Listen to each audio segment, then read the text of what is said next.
সূরা বাকারা আয়াত number 125 number আয়াত। এই আয়াতে আল্লাহ বলেন, হাফিজু আলাস সালাওয়াতি ওয়াস সালাতিল মুসতা, পাঁচ ওয়াক্ত নামাজের প্রতি যত্নবান হও। ওয়া কুমু লিল্লাহি কানিতিন, আল্লাহর সামনে বিনীতভাবে দাঁড়াও। তাহলে কিবলার সামনে দাঁড়াইলাম, বিনীতভাবে দাঁড়াইলাম। এখন কথা হলো দাঁড়াবো কেন, দাঁড়িয়ে কেন নামাজ পড়বো? সহিহ বুখারী হাদিস নাম্বার 1117। কত হয়?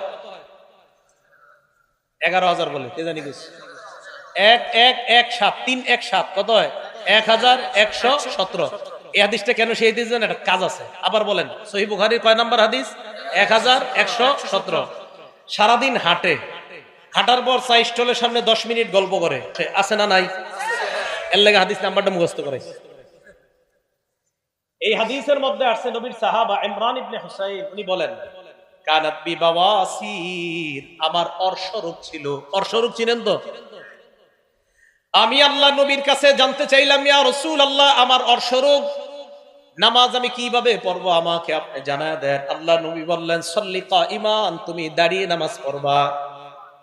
ফাইন লাম তাস্তাতি ফাকাইদান, যদি দাঁড়িয়ে নামাজ পড়তে না পারো তাহলে বসে পড়বা।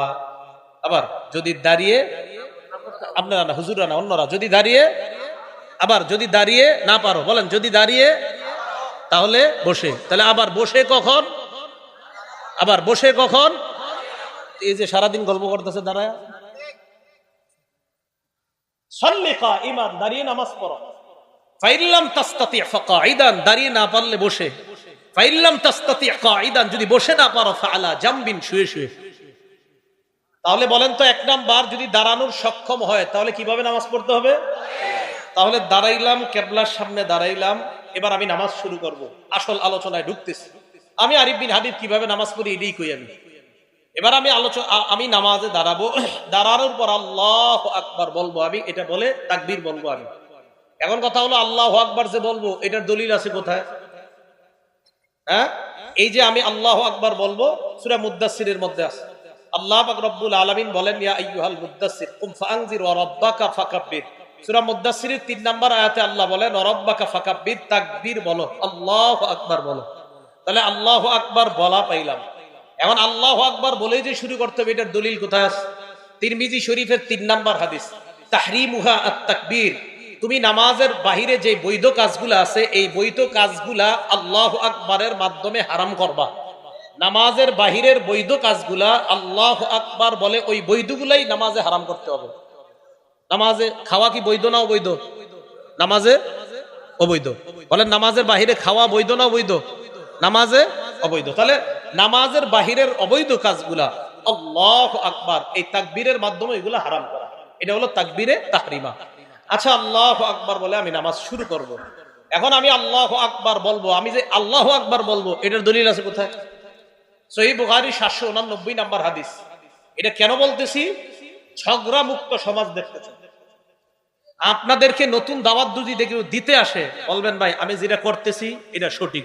যদি এটা সঠিক না হয় তো আপনারটা শুনবো, আর যদি সঠিক হয়ে থাকে তা আপনার দাওয়াত আমি কেন নিব? আরেকজনের দাওয়াত দেন।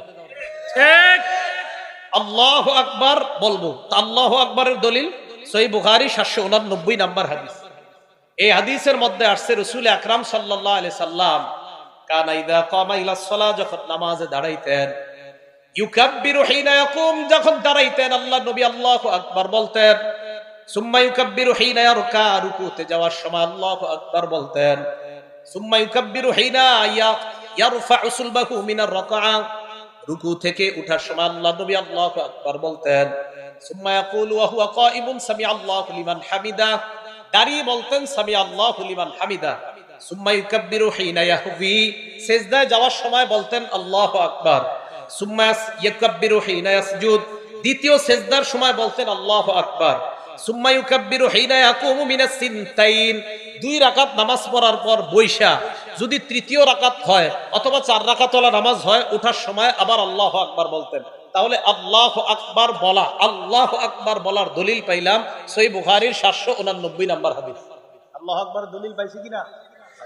কোন জায়গায় যদি আমি দলিল না দিই, খপ করে আমারে ধরবেন আজকে। এইগুলো আল্লাহু আকবার বলার দলিল। এবার হইলো হাত কতটুকু উঠাবো, এই তো। আচ্ছা, মন দিয়ে শুনেন। মুসলিম শরীফের 390 নাম্বার হাদিস, মাদ্রাসা পাঠ্যপুস্তক অনুযায়ী, হ্যাঁ কথা শোনেন, মাদ্রাসা পাঠ্যপুস্তক অনুযায়ী 3033টা হাদিস হবে। এই অনুযায়ী মুসলিম শরীফের 390 নাম্বার হাদিস। এই হাদিসে আসছে রাসূল আকরাম সাল্লাল্লাহু আলাইহি সাল্লাম যখন নামাজ শুরু করতেন, কাব্বারা, আল্লাহু আকবার বলতেন, ওয়া রাফা ইয়াদাই, হাত উঠাইতেন। হাত যখন উঠাইতেন, হাত্তা তাকুনা, হাতগুলা আল্লাহ নবীর এই পরিমাণ উঠতো, হাত্তা তাকুনা হাজওয়া মানকিবাই, কাঁধ বরাবর উঠাইতেন। বলেন কি বরাবর? খুব মন দিয়ে শুনেন। তাহলে মুসলিম শরীফের 390 নাম্বার হাদিসে পাইলাম কি বরাবর? কাঁধ। বলেন সবাই কি বরাবর? আরে আমি চিন্তা করলাম, আচ্ছা কাঁধ বরাবর পাইলাম, আর আপনারা টেনশনে পড়ে আছেন, হুজুর আমরা তো কান বরাবর উঠাই, ঠিক না? আলোচনা পুরো শুনবেন। কাঁধ বরাবর পাইলাম, পাওয়ার পর এবার আমি আরিফ বিন হাবিব চিন্তা করে গেলাম, তো কাঁধ বরাবর পাইলাম, দেখি আর কিছু আছে কিনা। এবার মুসলিম শরীফের 391 নাম্বার হাদিস, মানে পরের হাদিসটা। এই হাদিসের বর্ণনাকারী মালিক ইবনুল হুয়াইরিস। এই মালিক ইবনুল হুয়াইরিস বলেন, আন্নাহু রাআ রাসূলুল্লাহ সাল্লাল্লাহু আলাইহি ওয়াসাল্লাম, মালিক ইবনুল হুয়াইরিস আল্লাহ নবীকে দেখলেন কাব্বারা, উনি তাকবীর বলে নামাজ শুরু করলেন, রফা ইয়াদাই, নামাজে শুরু করার সময় হাত উঠাইলেন। হাত এমন ভাবে আল্লাহ নবী উঠাইলেন, হাত্তা ইউহাজি বিহিমা উযুনাই, দুই হাত কান বরাবর উঠাইলেন। তাহলে 390 নাম্বার হাদিস কাঁধ বরাবর, 391 নাম্বার হাদিস কান বরাবর। বলেন আবার, 390 নাম্বার হাদিস কাঁধ, আর 391 নাম্বার হাদিস কান বরাবর। তাহলে 390 নাম্বার হাদিস মুসলিম শরীফের কাঁধ বরাবর, 391 নাম্বার হাদিস কান বরাবর। এখন কানের লতি নামে কোনো শব্দ শুনছেন নি? কানের লতি আমরা কিন্তু ছোটবেলা থেকে শিখছি কানের লতি বরাবর। এখন টেনশনে পড়ে গেলেন আপনারা, হুজুর লতির কথা কই পাইছেন? এই প্রশ্ন করেও লতির কথা এই 391 নাম্বার হাদিসের শেষে আছে মুসলিম শরীফ। হ্যাঁ, এই হাদিসের শেষে আছে। বর্ণনাকারী কাতাদা। এই কাতাদা রাদিয়াল্লাহু তাআলা আনহুর বর্ণনা, আন্নাহু রাআ রাসূলুল্লাহ সাল্লাল্লাহু আলাইহি ওয়াসাল্লাম কাব্বারা, আল্লাহ নবী তাকবীর বললেন, রফা ইয়াদাই, নবী হাত উঠাইলেন, হাত্তা ইউহাদি বিহিমা ফুরুআ উযুনাই, আল্লাহ নবী দুই হাত কানের লতি বরাবর উঠাইছে। মুসলিম শরীফের 390 নাম্বার হাদিস কাঁধ বরাবর। বলেন কাঁধ কি বরাবর? কাঁধ। 391 নাম্বার হাদিসে দুইটা আমল, একটা হলো কান বরাবর আর একটা কানের লতি বরাবর। এখন আসেন, হুজুর কাঁধ পাইলাম, কান পাইলাম, লতি পাইলাম, আপনারা আবার বক্তব্যে শিখান যে দুই হাতের বৃদ্ধাঙ্গুলি লতি বরাবর থাকা, এটা কই পাইছেন? তাহাবি শরীফ 1 নাম্বার খন্ড 144 নাম্বার পৃষ্ঠা। এই পৃষ্ঠা আছে রাসূল আকরাম সাল্লাল্লাহু আলাইহি সাল্লাম যখন তাকবীর বলে নামাজ শুরু করতেন, হাত উঠাইতেন। হাত যখন উঠাইতেন তখন রাসূল সাল্লাল্লাহু আলাইহি সাল্লামের হাত্তা ইয়াকুনু ইবহামাহু, নবীর এই দুই বুড়ো আঙ্গুল মুবারক করিবা মিন শাহদাতাই উযুনাই, কানের লতি বরাবর আসতো। এখন আসেন, এখন প্রশ্ন হলো, হুজুর কাঁধ মানবো না কান মানবো না লতি মানবো? এটা হলো প্রশ্ন। আমি আরিফ বিন হাবিব বলবো, আমি এমন এক আমল করবো যে আমলে নবীর 3 হাদিসের উপর আমল হয়। এখন আমার দিকে তাকান, আন্দাজি ঠিক করেন না, বুঝা শুনে করেন। এই দেখেন বুড়ো আঙ্গুল কানের লতি বরাবর আছে। আমার দুই হাতের তালু দেখেন কাঁধ বরাবর। দুই হাতের তালু কি বরাবর? বুড়ো আঙ্গুল কি বরাবর? লতি। আর দুই হাত কান বরাবর। তাহলে লতি বরাবর হাত উঠাইলে কাদের হাদিসের আমল হয়? কানের হাদিসের উপর আমল হয়, লতির হাদিসের উপর আমল হয়। আমার সওয়াব বেশি দরকার, তাই আমি 3 হাদিসের উপর আমল করি। আপনি যদি সওয়াব কম দরকার হয় তো করেন কম। আমার যদি কেউ বলেন, হুজুর আপনি এটা কেন করেন? আমার সওয়াব বেশি দরকার তাই এটা করি। এটার নামই হানাফি মাযহাব। এটার নাম কি মাযহাব? হানাফি মাযহাব। মনে করে নতুন ধর্ম। তাহলে হাত উঠাইলাম, রয়ে গেল এবার হাত বাঁধবেন কই হুজুর? ঠিকই তো। এই ব্যাপারে 3টা হাদিস শুনেন। 1, তিরমিজি শরীফের 252 নাম্বার হাদিস। এই হাদিসের মধ্যে আসছে, কানান নবী সাল্লাল্লাহু আলাইহি ওয়াসাল্লাম ইয়াউমুনা, নবী আমাদের ইমামতি করতেন, ইয়াখুযু শিমালাহু বিয়ামিনিহি, আল্লাহর নবী বাম হাতকে ডান হাত দিয়ে ধরতেন। কোথায় ধরতেন? নাই। ডান হাত দিয়ে বাম হাত ধরতেন, এটা আছে। কোথায় ধরতেন? এটা নাই। আবার বলছি, ডান হাত দিয়ে বাম হাত ধরতেন, কোথায় ধরতেন? এটা নাই। তাহলে হাদিস একটা পাইলাম, তিরমিজি শরীফের 252 নাম্বার, ডান হাত দিয়ে বাম হাত ধরতেন। এবার বুখারী শরীফের 740 নাম্বার হাদিস শুনেন। এই হাদিসে আসছে, কানান নবী কানান নাস ইউবারুনা আইয়াদা আর-রাজুলুল ইয়াদাল ইউমনা আলা জিরাইহিল ইউসরা, সাহাবাদেরকে আদেশ করা হতো সাহাবারা যেন ডান হাত দিয়ে বাম হাতের বাহু ধরে। বলেন ডান হাত বাম হাতের বাহুতে রাখবে। বলেন ডান হাত বাম হাতের। প্রথমে পাইলাম ডান হাত দিয়ে বাম হাত ধরা, বুখারীর হাদিসে পাইলাম ডান হাত বাম হাতের বাহুতে রাখা। এখন আপনাকে প্রশ্ন, হুজুর আমরা যে কবজি ধরি, এই তো, আরে আমরা কবজি ধরি না? তাহলে আবার আগের কথা, এমন এক হাদিসের উপর আমল করবো যে হাদিসে বাহুও আসে, কবজিও আসে, তালুও আসে, যে আমল করলে নবীর 3 হাদিসের উপর আমল হয়, এমন কোন হাদিস পাই কিনা দেখি। আবু দাউদ শরীফের 727 নম্বর হাদিস, হাদিস যা বলছি সব সহিহ হাদিস। আবু দাউদ শরীফের 727 নম্বর হাদিস, এই হাদিসে আসছে রাসূল আকরাম সাল্লাল্লাহু আলাইহি সাল্লাম ওয়াদা ইয়াদাহুল ইউমনা আলা যহরি কাফিহিল ইউসরা ওয়ার রুসগি ওয়াস সাইদি, নবী ডান হাত দিয়ে বাম হাত মুবারক এমন ভাবে ধরতেন যে নবীর ডান হাত বাম হাতের তালুর পিঠ ধরতো, বাম হাতের কবজি ধরতো, বাম হাতের বাহু ধরতো। ওই আগের তিরমিজির হাদিসে আছেন 255 নম্বর হাদিসে আছে হাত ধরতেন, বুখারীর 740-এ আছে বাহু ধরতেন, আর আবু দাউদের 727 নম্বর হাদিসে পাইলাম বাহুও পাইলাম, কবজিও পাইলাম, হাতের এই তালুর পিঠও পাইলাম। তো এই হাদিসের উপর আমল করলে বুখারীর হাদিস অনুযায়ী বাহুর উপর আমল হয়, তিরমিজির হাদিস অনুযায়ী হাত ধরার আমল হয়, আবু দাউদের হাদিস অনুযায়ী কবজি, হাতের তালুর পিঠ এবং বাহু সবগুলোর উপর আমল হয়। ভাই আমি এই জন্য এটা পালন করি। আমি কখনো কাউকে আঘাত করে কথা বলা পছন্দ করি না আমি, কিন্তু আমাকে যদি বলেন কেন, আমি বলবো এই কারণে আমি 3 সুন্নাহ পালন করে বেশি সওয়াব চাই। আমি আগেও বললাম ওই জায়গায় আমি বেশি সুন্নাহ পালন করে বেশি সওয়াব চাই। এবার শুনছেন দ্বিতীয় কথাটা, এটাই হানাফি মাযহাব। এটা কি মাযহাব? এটা কোনো নতুন ধর্ম না, এই ভুল বুঝবেন না। এবার আসেন হাত বাঁধবেন, এই তো কি করবেন, হাত বাঁধবেন। এই কথাগুলোর বিরুদ্ধেও যদি কারো কেউ থাকেন মন দিয়ে শোনেন, শিক্ষিত কোনো যুবক ভাইরা যদি শোনেন, শোনার পরে আমার বিরুদ্ধে কিছু লেখার আগেও আপনি অন্তত মাথাটা লাগায় চিন্তা করবেন যে আসলে রাসূলের সুন্নাহ কোনটা। আর আমি তো কাউকে আঘাত করে কাউকে ইঙ্গিত করে কিছু বলছি না, আমি শুধু বলছি আমার সালাত শুদ্ধ কিনা, আমার সালাত কি কিনা, আমার নামাজ। আমি পড়াশোনা কইরা মনে করছেন যে আন্দাজে আমল করবো, নামাজ শুদ্ধ হবে না, পাগল নাকি আমি? হ্যাঁ, তা আমি পড়ছি কি করতে? একজন ডাক্তার হয়েছে, ডাক্তার হওয়ার পর ওনারা আপনি বললেন তুমি পাগল, বেচারা কষ্ট পাবে না? তা আমি এই 16 বছর 20 বছর পড়াশোনা করলাম ভুল আমল করার জন্য না সঠিকটা জানার জন্য? তাই ভাই আমি আমারটা বলছি। এখন আসেন হাত রাখা। সহিহ ইবনে হিব্বান আরো অনেকগুলা কিতাব আছে, বলে এই জায়গা খালি মুসান্নাফ ইবনে আবি শাইবা মনে রাখবেন।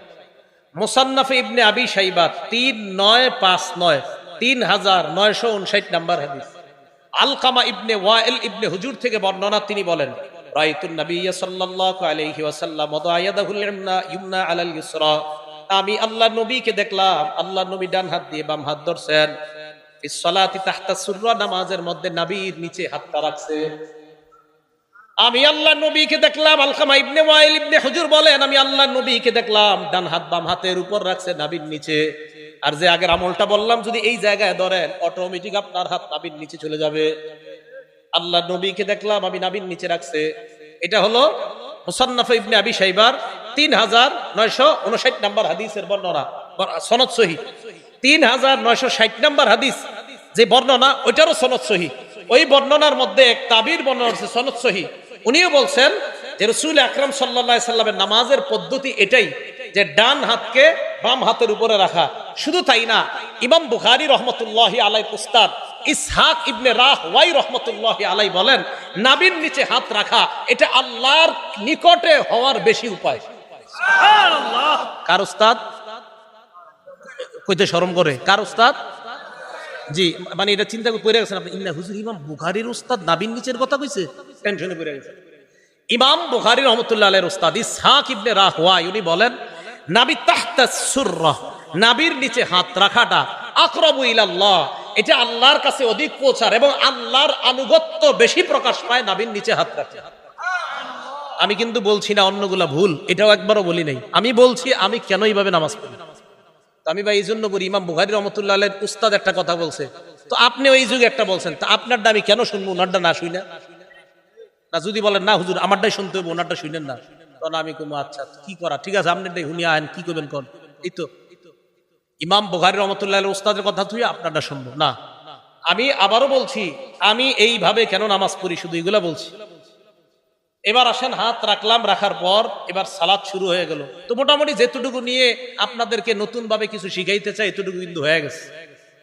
মুসান্নাফ ইবনে আবি শাইবা 3959, 3960, 3963, তিনোটার সনদ সহি। বলেন তিনোটার সনদ সহি। হ্যাঁ, একটা কথা আছে, এই 3959 উপরে অনেকে প্রশ্ন করে আপনারা যে হাদিস করেন এই হাদিসটা মুসান্নাফ ইবনে আবি শাইবাতে নাই। কথাটা সঠিক না। কিছু পান্ডুলিপিতে নাই, এটা সঠিক, কিছু পান্ডুলিপিতে আছে। এখন যদি বলেন হুজুর কিছু পান্ডুলিপিতে কেন নাই, আমি বলবো তিরমিজি শরীফেরও অনেক হাদিস এই পান্ডুলিপিতে আছে, তো আরেকটা নাই, সেখানে কেন নাই?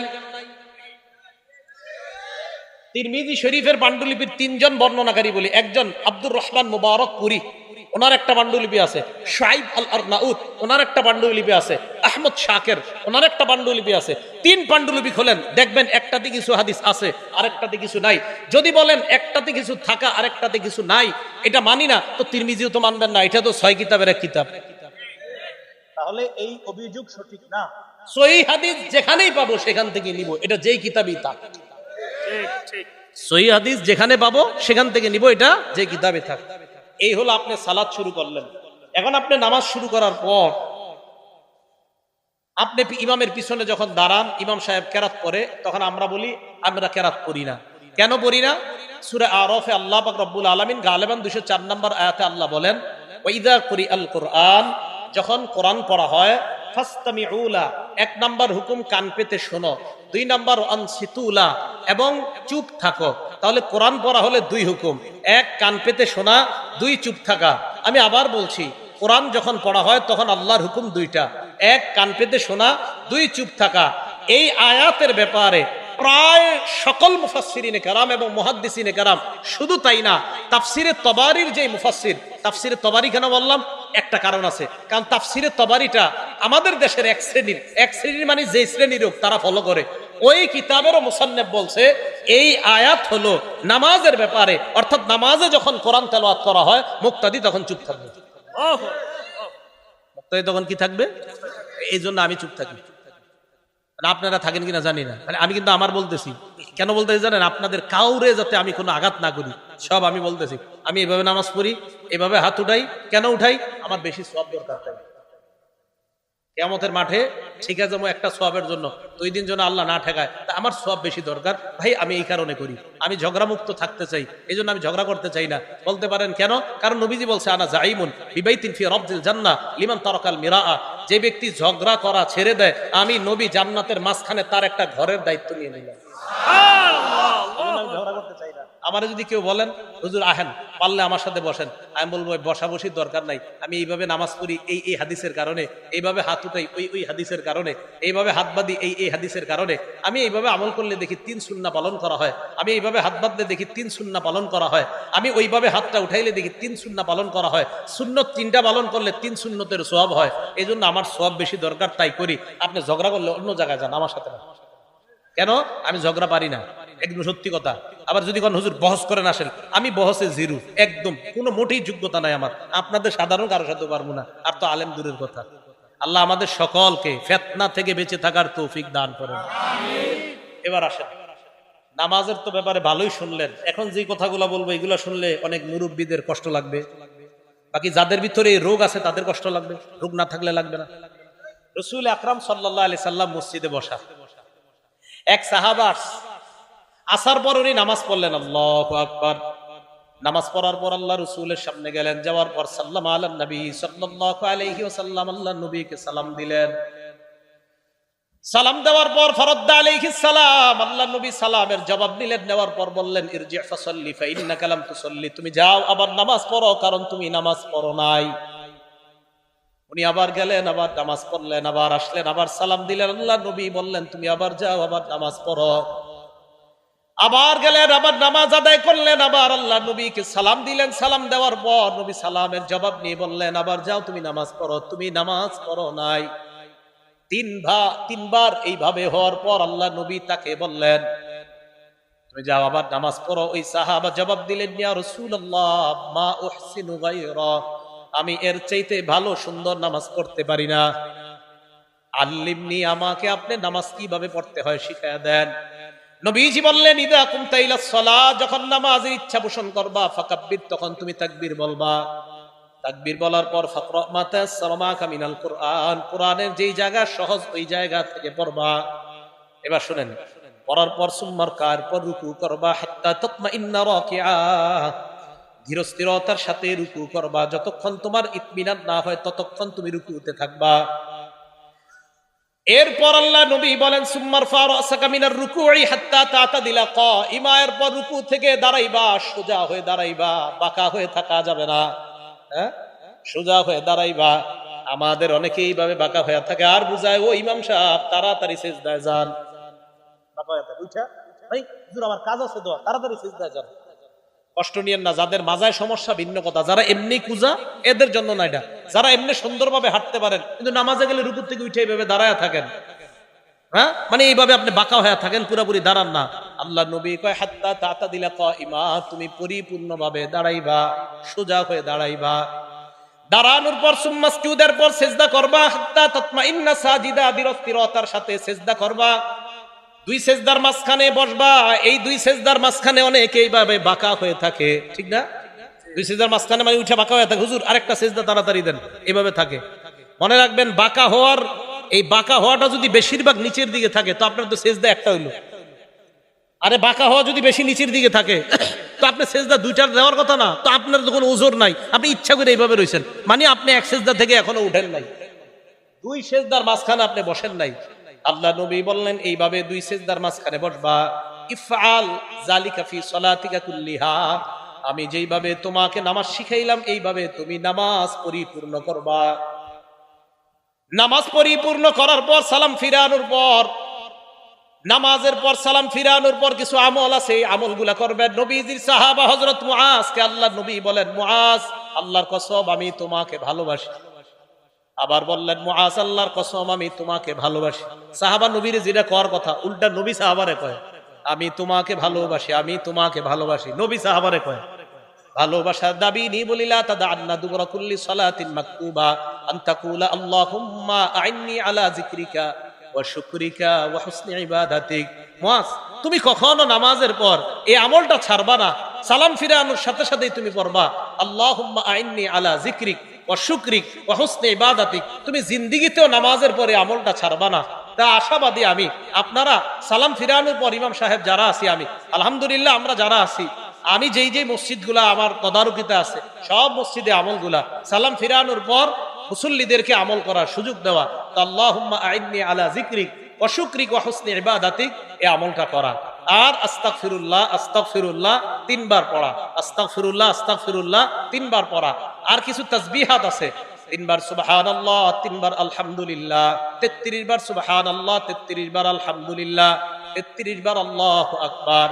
99 হওয়ার পর 34তম বারে পড়বেন, মানে 34তম বার মানে আল্লাহু আকবার 33 বার বলার পর 34তম, আর 3 33 99 হওয়ার পর 100তম বারে পড়বেন লা ইলাহা ইল্লাল্লাহু ওয়াহদাহু লা শারীকা লাহ লাহুল মুলকু ওয়া লাহুল হামদু ওয়া হুয়া আলা কুল্লি শাইইন কাদির। এই দোয়াটা যদি কেউ পড়ে, রাসূল আকরাম সাল্লাল্লাহু আলাইহি সাল্লাম বলেন এই 100 বার হওয়ার পর গুফিরাত খাতায়া ওয়া ইন কানাত মিসলা জাবাদিল বাহরি, সমুদ্রের ফেনা পরিমাণ গুনাহ হলেও তার গুনাহ আল্লাহ মাফ। সুবহানাল্লাহ। আরেকটা পড়েন আমার সাথে, সুবহানাল্লাহি ওয়া বিহামদিহি, বাস এটুকুই 100 বার কয়বার? এটা যদি 100 বার পড়েন, আল্লাহ নবী বলেন এটা পড়লেও সমুদ্রের ফেনা পরিমাণ গুনাহ যদি হয় তার গুনাহ আল্লাহ মাফ করে দেয়। আর আয়াতুল কুরসি পড়বেন। বুলুগুল মারাম 97 নাম্বার হাদিস, এই হাদিসের মধ্যে আসছে ক্বালা রাসূলুল্লাহ সাল্লাল্লাহু আলাইহি ওয়াসাল্লাম মান ক্বারা আয়াতুল কুরসি দুবুরা কুল্লি সালাতিন মাকতুবা, কোন ব্যক্তি যদি ফরজ নামাজের পর আয়াতুল কুরসি পড়ে, লাম ইয়ামনাহু মিন দুখুলিল জান্নাহ ইল্লাল মাউত, মরবে আর জান্নাতে যাবে, এই দুই জান্নাত আর ওই ব্যক্তির মাঝে ব্যবধান হলো মৃত্যুবরণ করা, মারা যাওয়ার সাথে সাথে আল্লাহর জান্নাতের মেহমান। তাহলে আয়াতুল কুরসি পড়া এটা কখনো ছাড়বেন না। মা বোনরা যারা পারেন না দেখে দেখে আয়াতুল কুরসি পড়বেন, আপনারা যারা পারেন না দেখে দেখে আয়াতুল কুরসি পড়বেন। এরপরে যদি মুনাজাতের প্রয়োজন হয়, মুনাজাতে যদি কারো শরীক হইতে মন চায় হবেন, মন না চাইলে হবেন না। কোনো আলেম বলে না যে মুনাজাত নামাজের অংশ, এটা আপনারা শুধু শুধু ইমামদের উপর অভিযোগ দেন ভাই কি যে ইমাম সাহেবরা বলে মুনাজাত নাকি নামাজের অংশ। না, মুনাজাত ইমাম সাহেব করে ওনার মন মতো, আপনার মন চাইলে ওনার সাথে শরীক হবেন, মন না চাইলে শরীক হবেন না। মনে রাখবেন নামাজ আলাদা ইবাদত, মুনাজাত আলাদা ইবাদত। মনে থাকবে নামাজ বলেন নামাজ আলাদা ইবাদত, মুনাজাত আলাদা ইবাদত। কোন মুসল্লি যদি মন চায় আমি মুনাজাত করবো না, আমি দাঁড়ায় সুন্নত পড়বো, আপনি বলেন আপনার কোন ইমাম সাহেব না করছে কোনোদিন? আন্দাজি অভিযোগ দেন কেন? এই জন্য আপনার এরপরে যদি মন চায় উনি মুনাজাত করলে আপনার মন চাইলে ওনার সাথে মুনাজাতে শরীক হবেন, মন না চাইলে শরীক হবেন না। যদি কোথায় আলা ইবনে হাজরামি রাসূল সাল্লাল্লাহু আলাইহি সাল্লামের সাহাবা ফজরের নামাজের পর মুনাজাত করছে, অন্য যারা সামনে ছিল তারা আমিন আমিন বলছে। তারা কি বলছে? আমিন আমিন বলছে। এটা বলার পরে এখন কি বলবে জানেননি অনেকে? হুজুর উনি তো ক্ষেত্র বিশেষ মুনাজাত করছে। অনেকে বলবে কি ক্ষেত্র? তখন বলবে আলা হাজরামি, নবীর সাহাবা আলা হাজরামি তখন বিপদ ছিল খুব, ওই বিপদ থেকে মুক্তির জন্য ফজরের পরে মুনাজাত করছে। আমি জানি এই কথাটা অনেকে বলবে যে আলা হাজরামি বিপদে ছিল, বিপদ থেকে মুক্তির জন্য মুনাজাত করছে। আমরা মুসলমানরা কি কম বিপদে আছি?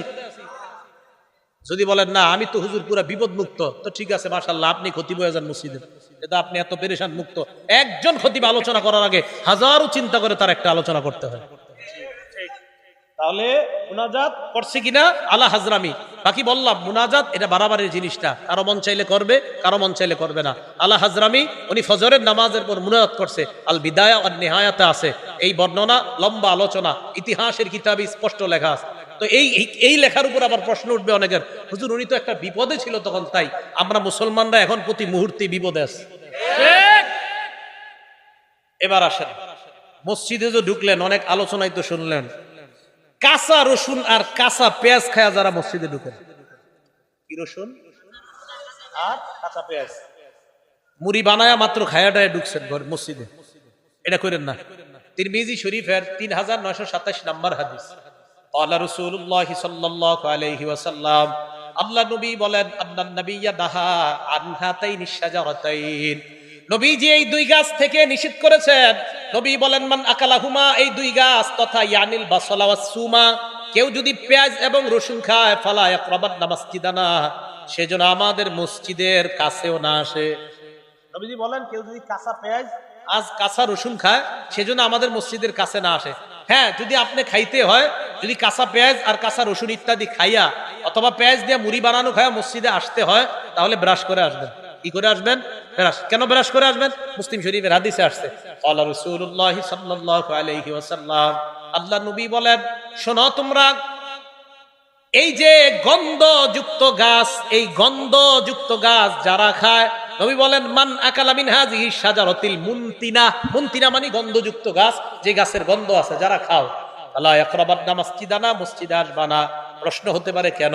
নবীজি বলেন ফাইন্নাল মালাইকাতা তাআজ্জা বিম্মা ইয়াতাআজ্জা বিহিল ইনসু, মানুষ যেই জিনিস গন্ধ অপছন্দ করে, যেই গন্ধে মানুষ কষ্ট পায়, ওই গন্ধে ফেরেশতাও কষ্ট পায়। ঠিক, মানুষ যেই গন্ধে কষ্ট পায় ওই গন্ধে কে কষ্ট পায়? তাহলে পেঁয়াজ রসুন, এই কাঁচা পেঁয়াজ কাঁচা রসুন এগুলা খেয়ে মসজিদে আসা যাবে না। যদি কোনো মুসল্লি নাও থাকে তাও আসবেন না। কেন মসজিদে আসবেন না মুসল্লি না থাকলে? কারণ ফেরেশতা মসজিদে আছে। তখন আপনি যখন ওই কাঁচা পেঁয়াজের গন্ধ, এটা যেমন মানুষ সহ্য করতে পারে না, ফেরেশতাও সহ্য করতে পারে না। এবার বলেন তো, কাঁচা পেঁয়াজ খায় মসজিদে যদি যাওয়া নিষেধ হয়, সিগারেট খেয়ে না, ওইটা গন্ধ তো অনেক সুন্দর, হ্যাঁ নিষেধ না? সিগারেটের দলিল কি? সিগারেটের দুর্গন্ধ, এটা খেয়ে যাওয়া নিষেধ, দলিল কি? এই হাদিস দলিল। কারণ দুর্গন্ধযুক্ত গাছ খেয়ে যদি মসজিদে যাওয়া নিষেধ হয়, যেটা একটা হালাল, পেঁয়াজ হালাল না হারাম? রসুন হালাল না হারাম? হালাল। এই হালাল জিনিস খেয়ে মসজিদে যাওয়া নিষেধ। ধূমপানের প্যাকেটের উপরে কি লেখা থাকে? এটা কি এখনো আছে? এখন তো নতুন কথা, ধূমপান মৃত্যু ঘটায়।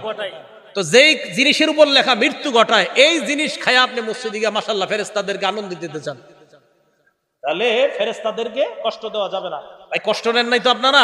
মানে বলতে চাইলাম আমি তো খাইতে নিষেধ করিনি নাকি? হ্যাঁ, জর্দা না, জর্দা খেয়েও যাবেন না, পানও জর্দা এগুলা খেয়ে যাবেন না মসজিদে, একদম আপনি ব্রাশ করে যাবেন। এগুলা খাওয়ার পরে অনেকে মাশাআল্লাহ কি করে, পান চাবাইতে চাবাইতে মসজিদে গিয়ে পান ফালায়া দাঁড়া আল্লাহু আকবার, মানে কি?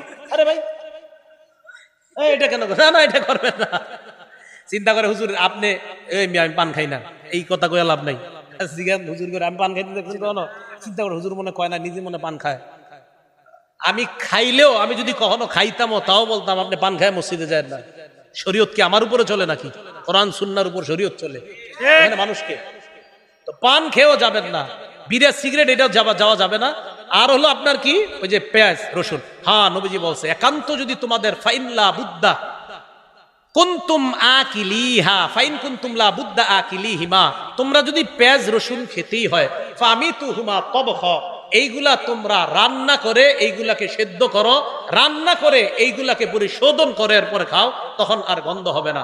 তাহলে কাঁচা পেঁয়াজ, কাঁচা রসুন ইত্যাদি এগুলা খেয়ে মসজিদে যাওয়া ঠিক না, মসজিদ দুর্গন্ধ করা এটা ঠিক হবে না। আল্লাহ আমাদের সকলকে যে কথাগুলা শুনলাম, বিশেষ করে একটু একটু বসেন, সর্বশেষ জানতে চাই, বলেন তো আমি যে সালাতের পদ্ধতি বর্ণনা করছি এইভাবে কে নামাজ পড়ে? আপনারা বলেন, আপনি কে? আমি যেই পদ্ধতি নামাজ পড়ছি আমি ওইটা বলছি। এই জন্য কেউ মনে করবেন না যে না হুজুর আপনি মনে ওনারটা না করছেন, না না আমি এইভাবে করি। বাকি বুঝার থাকলে তো বুঝে নেবেন। আল্লাহ আমাদের সকলকে যে কথাগুলা বললাম শুনলাম আমাল করার তৌফিক দান। আচ্ছা এই উডার আগে করবেন না, বসেন একটু বসেন, সবাই বসেন। রুমালে একটু দান করেন, আপনারা বসেন, কেউ উঠবেন না। আল্লাহর